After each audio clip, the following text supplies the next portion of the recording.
She risked everything for love. She defied her father to save a man who would one day become king. But years later, when that man became king of Israel, she was no longer important to him. She was forgotten, used, and trapped in a dangerous political game far bigger than her heart could handle. This is the story of Michal, daughter of King Saul and wife of David, a story of love, courage, betrayal, and consequences that would shape her life forever. Imagine loving someone so deeply that you hide them from danger, protect them with your life, only to be pushed aside when they reach their destiny. That was Michal's reality. The Bible records her bravery, but it also tells of a moment many overlook, the confrontation she had with David, a moment that changed the course of her life. What happened between the night she risked her life for him and when she began to despise him?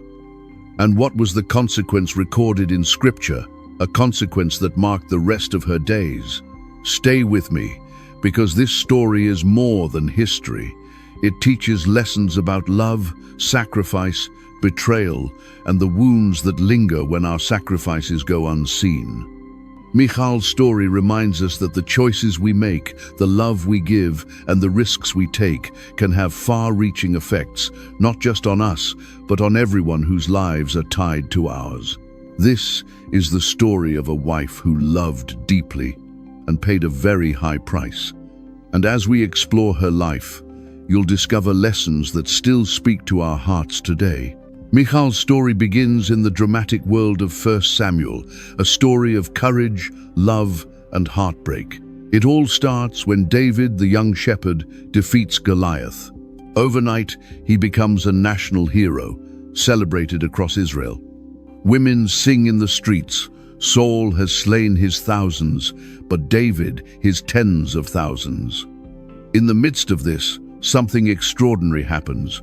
Michal, the daughter of King Saul, falls in love with David. It's rare in Scripture to see a woman's love expressed so clearly and unreservedly. Michal's feelings were real and deeply personal. David wasn't a prince, nor did he come from royal blood. He was a shepherd who became a warrior, yet he captured the heart of the king's daughter. But love in this story isn't simple, especially when politics and jealousy come into play. Saul, Michal's father, is consumed with fear and envy. The more David is admired by the people, the more Saul feels threatened. When he learns of Michal's affection for David, he doesn't see an opportunity for happiness. He sees a weapon. Saul devises a plan, a seemingly impossible test, disguised as a marriage proposal. He tells David, "I will not give you my daughter unless you bring me 100 Philistine foreskins to avenge the king's enemies." At first glance, it appears as a bride price, but the reality is far darker. Saul expects David to fail and die in the attempt. This wasn't just a challenge, it was a death trap. But David surprises everyone. Not only does he succeed, he exceeds expectations. He returns with 200 Philistine foreskins, twice what Saul demanded. The king is forced to honor his word, and Michal becomes David's wife. Yet, even as the wedding bells ring, peace is far from their lives. Saul's jealousy only deepens. Scripture tells us that even after the marriage, Saul remained David's enemy all the days of his life. The tension escalates quickly. In 1 Samuel 19, Saul sends assassins to David's home, intending to kill him at dawn. But Michal acts. She warns David and helps him escape, lowering him through a window. Then, with courage and quick thinking, she disguises a household idol in his bed, covering it with clothes and goat hair to trick Saul's men. When confronted, she defends herself with a lie, but in that night, she made a choice. She saved the man she loved, putting herself at risk. Yet, the story of Michal is filled with sorrow. David flees, and there's no record of him returning for her. She remains behind, facing the consequences alone. Imagine loving someone enough to risk your life, only to see them leave. It's a raw, human moment of heartbreak, and it sets the tone for what Michal will endure. Time passes. David lives in exile, gathering followers, building his future kingdom. During this period, Saul gives Michal to another man, Palti, without her consent. Her heart and loyalty are ignored. David, meanwhile, marries other women, moving forward with his life. The narrative is stark in its silence about Michal's emotions, but the pain is palpable. She had saved her husband's life, yet her own desires and sacrifices are overlooked. This is the reality of Michal's story. Love entangled with politics, courage met with betrayal, devotion met with abandonment. But it doesn't end here. The Bible continues her journey, showing us lessons about human weakness, divine purpose, and personal choices. Even though she is forgotten temporarily, her story is far from over. As we reflect on Michal, pause for a moment. Think about the courage it takes to act for love, even when fear is present. Think about the heartbreak of seeing someone you love move forward without you. Her story isn't just ancient history, it's deeply human, resonating with anyone who has loved, sacrificed, or faced betrayal. If this story speaks to you, like, subscribe, and turn on notifications to catch more life-changing Bible stories. Share with someone who needs encouragement, and comment on what part of Michal's courage or heartbreak resonates with you.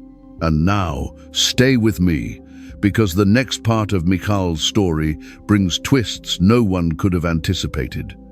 From being sidelined and overlooked to being drawn back into David's world, her journey teaches us about loyalty, resilience, and the cost of our choices.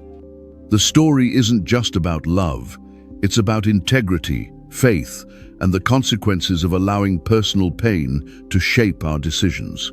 After years of silence and heartbreak, Michal's life takes another dramatic turn. Saul dies in battle, and his son Ishbosheth struggles to maintain control of the kingdom. Meanwhile, David grows stronger, consolidating his power and preparing to become king over all Israel. It is at this pivotal moment that David's connection to Michal re-emerges, not as a story of love, but as a political move. David sends messengers to Ishbosheth with a clear demand. Return Michal, the woman he originally married for 100 Philistine foreskins. She had been given to another man, Palti, but David's intention is strategic. Michal is now more than a wife. She represents a link to the house of Saul, and through her, David strengthens his claim to the throne. Palti, who truly loves Michal, is forced to let her go. Scripture notes that he wept as she was taken, highlighting the personal cost behind political maneuvering. Michal returns to David. But there is no romantic reunion recorded in the Bible, no words of love or reconciliation. David now has multiple wives and a kingdom to govern. Michal becomes one among many, her previous significance reduced to political symbolism. Life has changed drastically since the nights she risked everything to save him. Her courage, her devotion, her personal sacrifices are now overshadowed by David's kingship and the harsh realities of political strategy. The story reaches a turning point in 2 Samuel 6, during the celebration of the Ark of the Covenant being brought to Jerusalem. David, full of joy and devotion, dances with all his might before the Lord. He casts off his royal robes and dances in a linen ephod, abandoning pride and status to worship God with pure, unrestrained emotion. It is a sacred, exuberant moment, a king humbled in front of his God. Michal watches from a window. Scripture is explicit. She despises him in her heart. It is not a mild disapproval. The text uses a strong word, conveying contempt. After all, she has endured years of pain, political exploitation, emotional neglect. She cannot see David's worship for what it is. Her perception is clouded by personal grievances. She sees only what hurts her, the man who left her, the man she loved who did not return for her, the life she didn't get to live. Her wounds prevent her from recognizing the sacred. When David returns to bless the people, Michal confronts him harshly.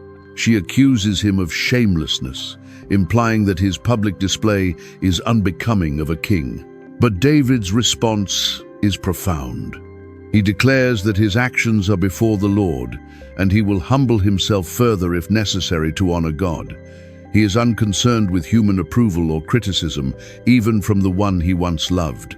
Worship comes first, pride comes last. And with that, the relationship between David and Michal effectively ends. Scripture notes a stark consequence, and Michal, Saul's daughter, had no child until the day of her death. In that culture, childlessness was considered a significant social and personal tragedy. The Bible does not explicitly say whether this was divine judgment or a natural outcome, but it underscores a profound truth. Personal resentment and the inability to recognize sacred moments can have lasting consequences.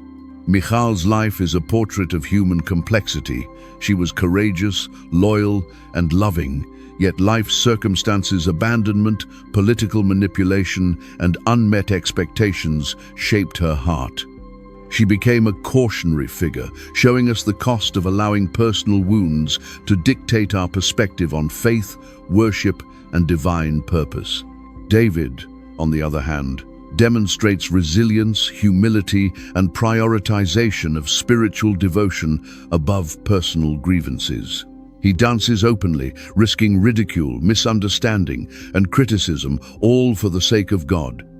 Michal's tragedy is not in what she endured, but in how her hurt prevented her from participating in something sacred. Her story forces us to ask difficult questions about our own lives. How often do we let past betrayals or pain blind us to the presence of God in the moment?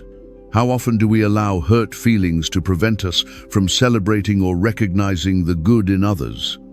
Michal's life is not simply about love lost or political intrigue. It is about the human heart, its fragility, and the choices we make in response to emotional wounds.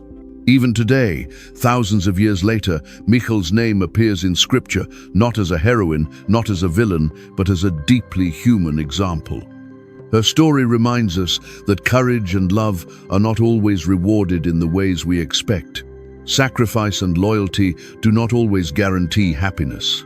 And most importantly, it reminds us that spiritual priorities must sometimes transcend personal pain.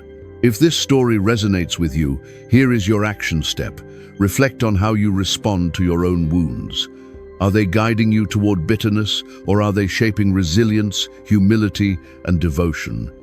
If this message touched you, please like this video, subscribe to the channel, and turn on notifications so you never miss these life-changing biblical insights. Share this with someone who might need encouragement, and comment below with the lesson you find most powerful from Michal's life. Michal's story ends in silence, but the lessons echo loudly. She teaches us about courage, heartbreak, and the cost of letting pride or resentment overshadow faith. David's story, by contrast, demonstrates the power of surrendering to God, regardless of human criticism or misunderstanding. The contrast is profound and personal, asking each of us to evaluate our choices in worship, humility, and relationships. Ultimately, Michal challenges us to confront our own hearts. Will we, like her, let wounds dictate our perspective, or will we, like David, prioritize devotion and integrity above all else? Her life is a mirror, a reminder that courage and love matter, but the way we respond to life's trials defines our spiritual legacy. Choose humility, choose worship, choose God over your pain. Let Michal's story guide you, not as a tale of failure, but as a cautionary, deeply human example. And remember, even in heartbreak, God's plan continues, and His presence can transform our lives if we allow it.